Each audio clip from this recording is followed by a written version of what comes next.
Welcome to episode 4 of my Chile series. In this video, we're heading into Argentina. We're going to do our first stop at El Calafate. Let's start at the beginning with the border crossing. Okay, we just spent 3 days in Puerto Natales and now we're heading to our next stop, which is El Calafate in Argentina. We have to do a border crossing, so we hope it's not super slow because somebody told us it can take hours, but I think that was for truck drivers, right? That it can take like days or hours. Yeah, he said days, but yeah, I think that's for truck drivers, hopefully. It definitely did not take hours, and it was a pretty straightforward crossing. Since we had been staying in Puerto Natales, we took the Paso Dorotea border crossing. You just pull over on the side and walk into the office. I'm sure we looked like massive tourists walking in because right away an elderly man pointed us in the right direction we needed to go. We misunderstood where he was pointing and started walking the wrong way. He quickly zipped over after us and tapped me on the shoulder to point me the right way. I'm telling you, everyone in Chile is so friendly. You go up to one window first where you present your passport and car documents, answer a couple questions. The border agents were all very friendly and they spoke English just fine. They give you a paper which you then go to the next series of windows on the other side where you present the paper and your passports again. Basically, just follow the flow of traffic inside and you'll be fine. We're in the little zone between exiting Chile and entering Argentina, and it's, Chile thanks you for your visit. Gracias por su visita. Oh, Republic of Argentina. Here we go. At the Argentina crossing, the building was a little more run down and the agents weren't quite as friendly. But it was basically the same set of procedures that you go through on the Chile side. Go to one set of windows, then go to the other side and present the papers and get in your car. I think on one or both sides they did check our car briefly just for any items that you're not supposed to take in, but it was pretty short. We're in Argentina now.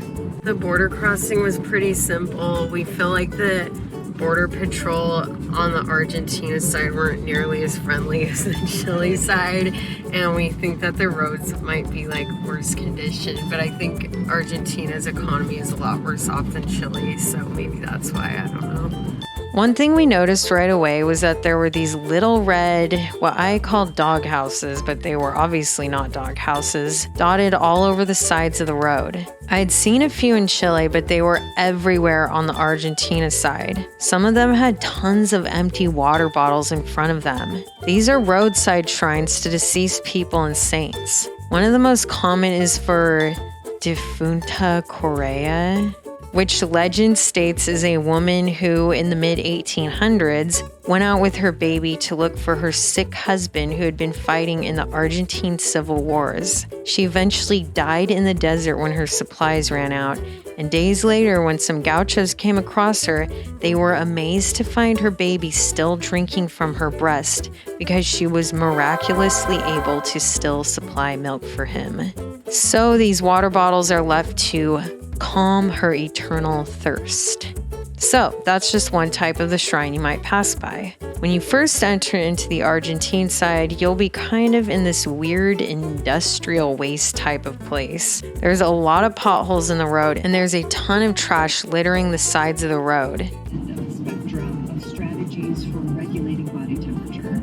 At the opposite end are ectotherms, so-called cold-blooded. Because they rely on environmental sources of heat. Look at all this trash. Reptiles, amphibians, fish, just like clings to the fence.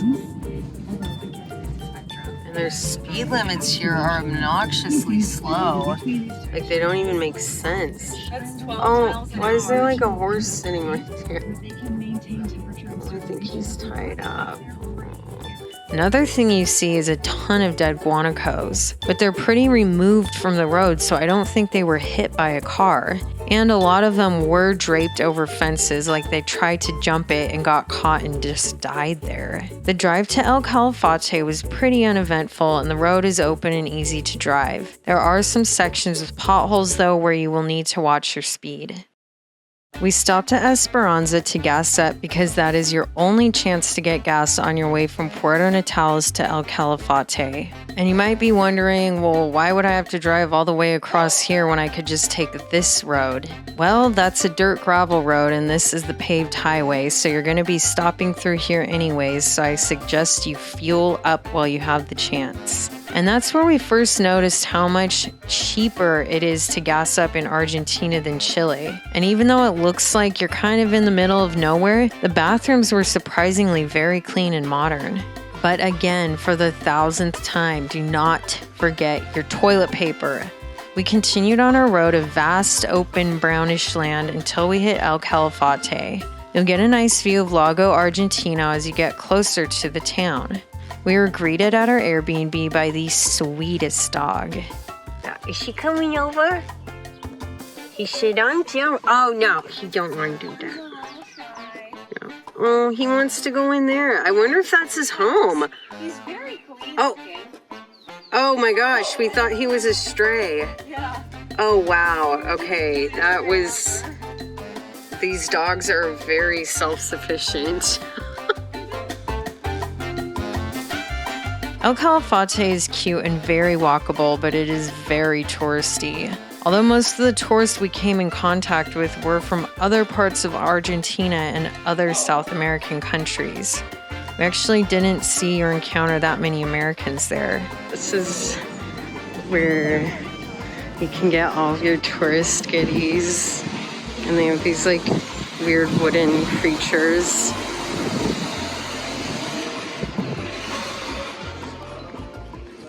Like Perito Natales, there are dogs everywhere.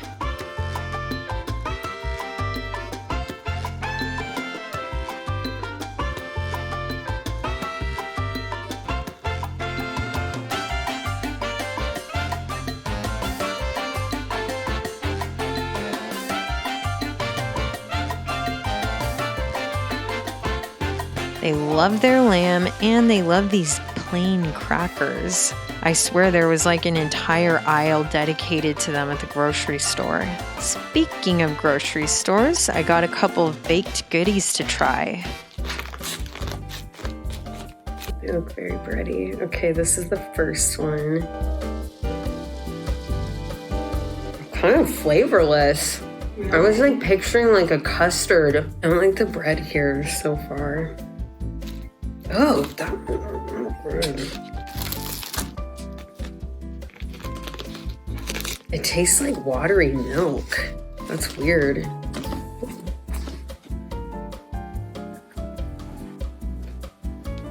Okay, so far none of them are good. It's like they're just like plain bread with stuff on top. I think this one is cinnamon.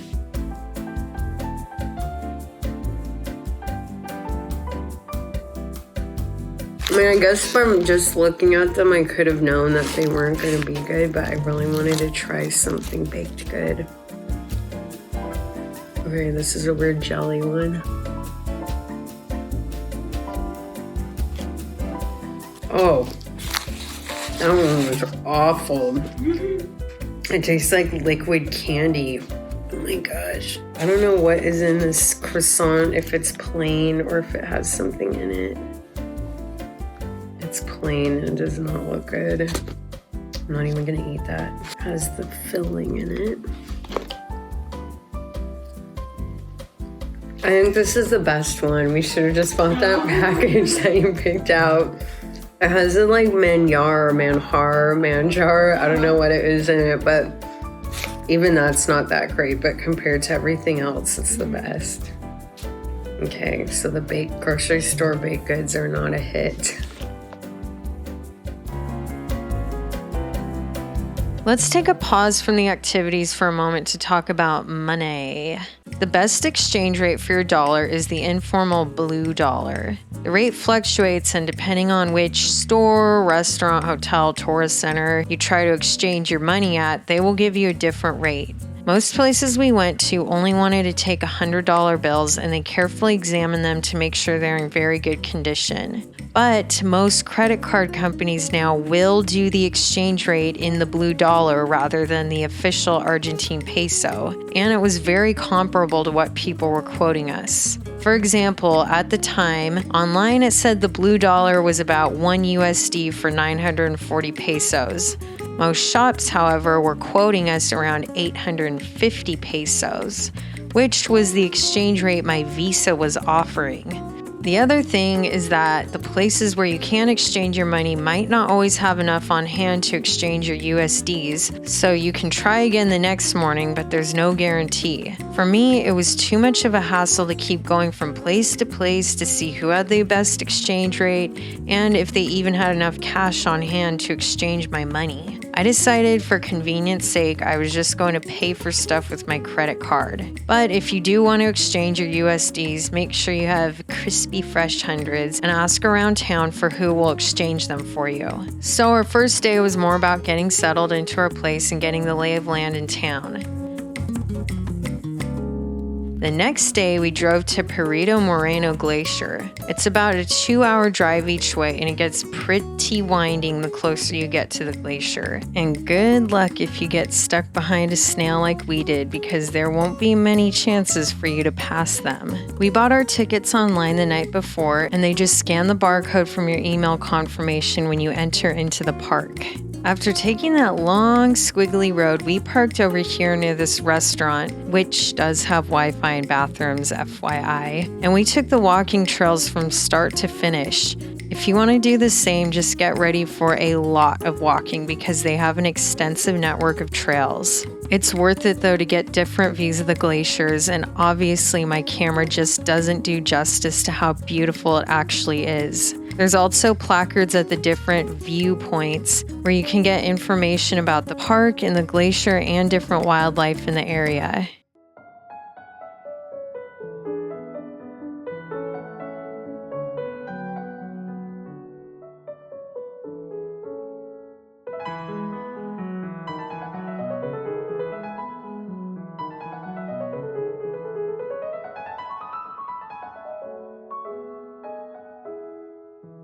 Not only did it feel good to get out and walk around a lot, it was also kind of fun to sit and watch the glacier and see if any big chunks would drop off and make a huge wave. We saw a couple of smaller pieces drop off, but nothing too exciting. It's also hard to tell in the video, but it goes way far back. As the day wore on, it started to get more and more windy, and I think this is actually pretty typical of that area. So I would recommend getting there in the morning so that you can be ready to leave by afternoon once it starts getting super windy. There were a lot of tourists there. We weren't even there during high season, so I'd hate to see what it looks like during high season when there's even more people there. We did get to see an adorable fox when we were leaving, which was a wonderful way to end the day.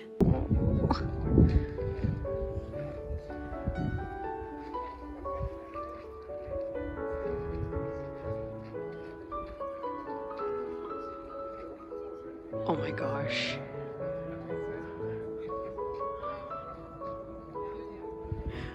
It's really cute.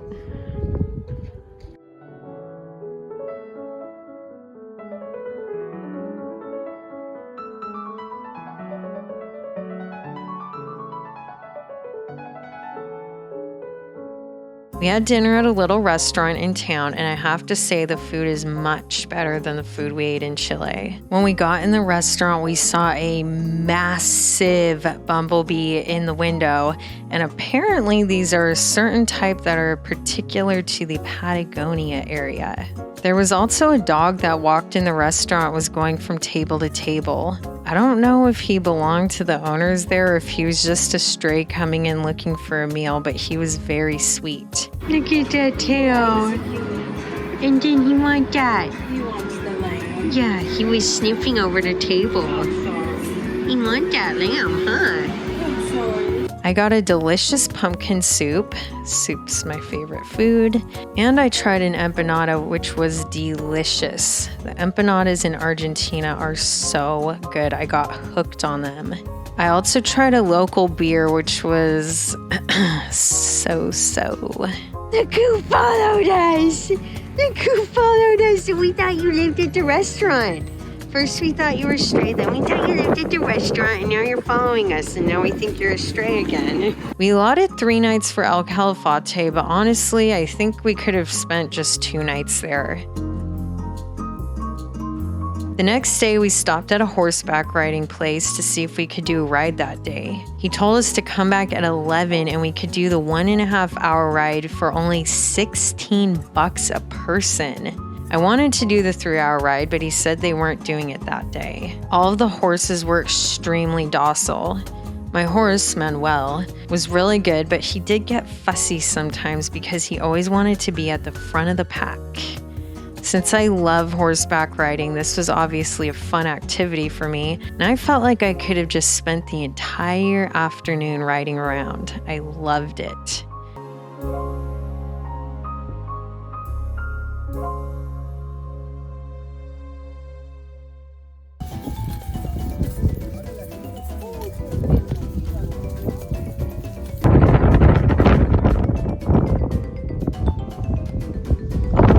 There's a cool little restaurant attached to the horseback riding place, but he said they weren't serving lunch that day. And by cool, I mean because there was animal skeletons and skulls all over the restaurant.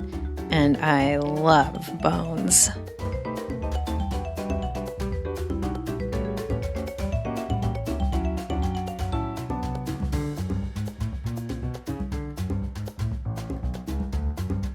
Since the horseback riding was something that I really wanted to do, that evening we did an activity that my friend was really intrigued by to end our experience in El Calafate. We went to a sheep shearing demonstration. It was located on a beautiful property, and the extreme nutshell version of it is that you get to drink traditional mate, try traditional fried bread cakes, learn about how cowboys did stuff back in the day, and have a little sampling of mulled wine and balsamic onion reduced lamb at the end. Again, that is the extreme nutshell version of it. It was actually a lot more involved and longer than we thought, and even though it wasn't something I would necessarily do on my own, that's the nice thing about traveling with other people. It gives you the chance to try things you probably wouldn't do on your own, and then you end up realizing, hey, that was actually pretty interesting and fun. So I'm glad we did it. I learned a lot, and the property was just so beautiful to be on, and there was horses and baby cows and sheep, and it was just a really pleasant way to spend the evening.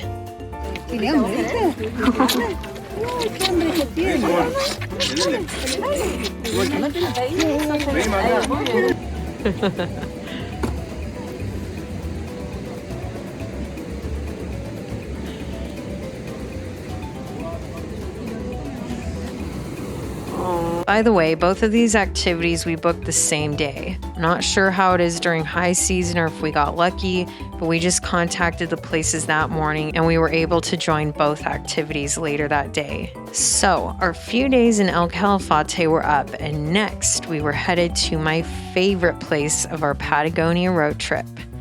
I'm excited to show you that, so make sure you hit subscribe and notify so you know when it comes out.